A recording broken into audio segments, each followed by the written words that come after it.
Welcome to Embrace Your Fantasy. I'm Te-Erika, and tonight I wanted to talk about a very, very solemn topic that may have been weighing heavily on your heart. So if you clicked on this video, then you're looking for some answers and a little bit of relief, and I hope I'm able to provide that for you. In this video, I wanted to talk about overcoming your fear of death. Wow, recently, about 2 months ago, a childhood friend of mine passed away. It was very sudden and unexpected, just as most deaths are. But I was able to deal with it in a way that was a little bit more healthy for me than some others, because I've developed a new perspective about death. So first, before we can even talk about, how to overcome your fear of death, it's important that you understand why you fear death. I know it's mysterious. Nobody knows what's going to happen. It's unexpected. Nobody knows when it's going to happen. You have so many goals and so many things and so many friends and people and exciting things you want to do and experience in this life. And you'll get to do most of those things. You'll get to experience most of the things you want to experience as long as you keep focused on life right now, instead of allowing the fear of death to really hinder you living your life right now. So I'll share a perspective with you. I believe, and I choose to believe this. Now remember, I've taught you before that every belief is a choice. So choose the good ones that make you feel good about life, that make you feel good about your existence. And in this existence, in this life right now, I have no idea when my time is going to be up. No idea what's going to happen afterwards. No idea how it's going to happen. My, death that's, going to occur eventually. But right now, I really choose to celebrate my life, to take risks, to have fun, to love hard. I'm scared of things, at times too. And I'm scared of certain adventures that I've been on or that I'm undertaking right now, but I still go through them because I want to make the most of the time that I have here right now. Nobody really knows why we're here, how we got here, what we're doing here. Everybody has a perspective. So I want to talk to you a little bit about perspective, developing a new perspective, which will help you to get over your fear of death. What is death anyway? I don't know. I mean, I'm sure somebody told you their perspective and they told you should believe this and this is what happens afterward.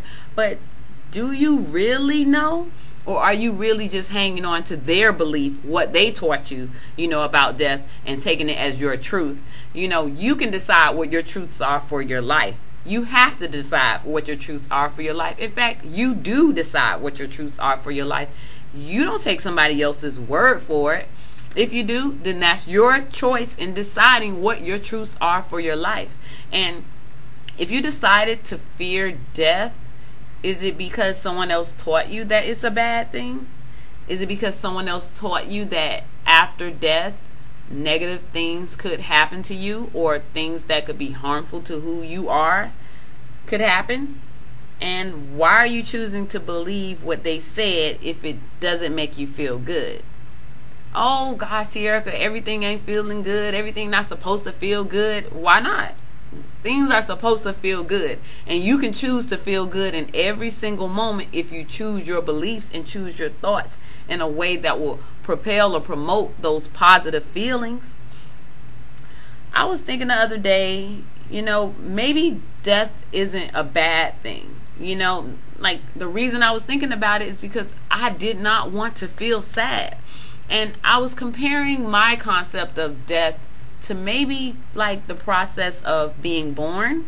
You know how somehow we're created in a womb and we have life. Some magical miracle type of way we experience life in the womb. And for 9 months, we are who we are. The essence of who we are is sitting there in darkness, growing and developing, and we're probably having thoughts and feelings, and we're having an experience during those 9 months or 10 months. For those of us who are mothers, it's more than just 9 months. But we're having an experience during that time.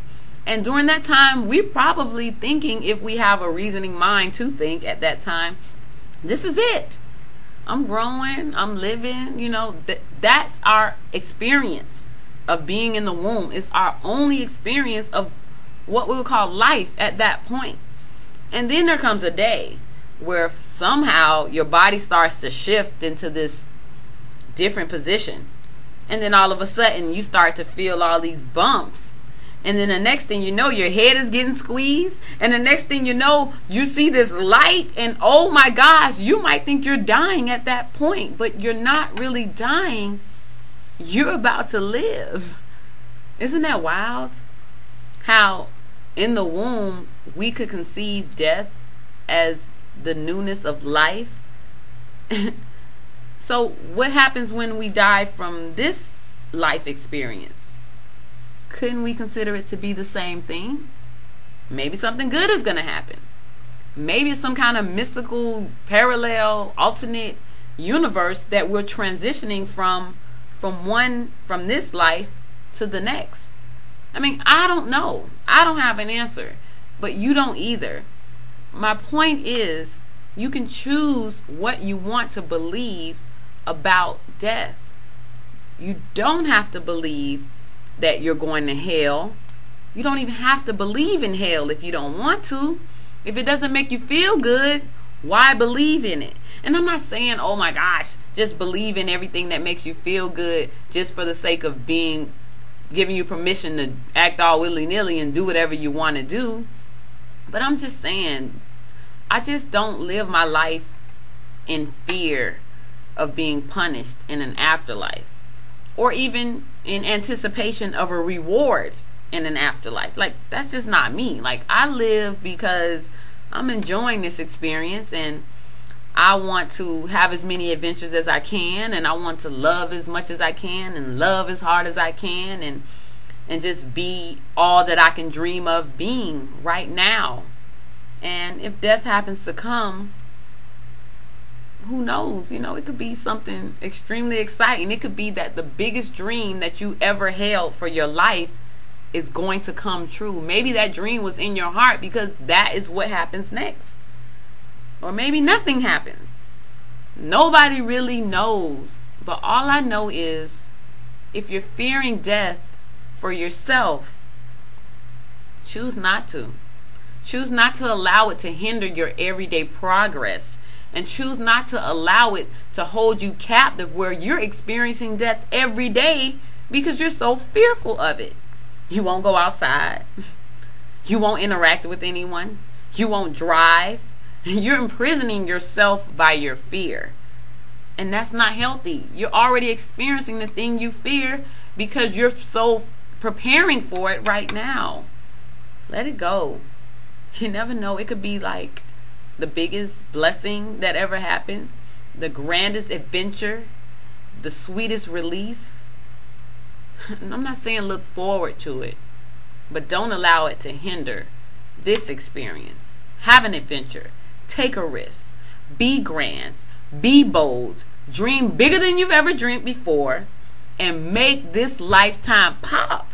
Make it pop. Make it happen. Right now, that's what you need to do. Instead of focusing on the fear of death, focusing on making this lifetime pop like champagne. Seriously. So I hope that gave you a better perspective on your fears about death. You're basically choosing it. You're choosing to be fearful. You're choosing to think it's a bad thing. And no one told you to believe it, and you don't have to believe it if someone fed you something negative and fed you something fearful. It's your choice. Choose a good thought. Choose a good belief. Again, my name is Te-Erika. You're watching Embrace Your Fantasy. If you have any questions about love, life, or spirituality, I'm your girl. I'll definitely share my perspective with you. Go ahead and email me at teerika@gmail.com. That's teerika@gmail.com. Thank you so much for watching. Go ahead and subscribe, and I hope to vibe with you on Facebook. Talk to you soon.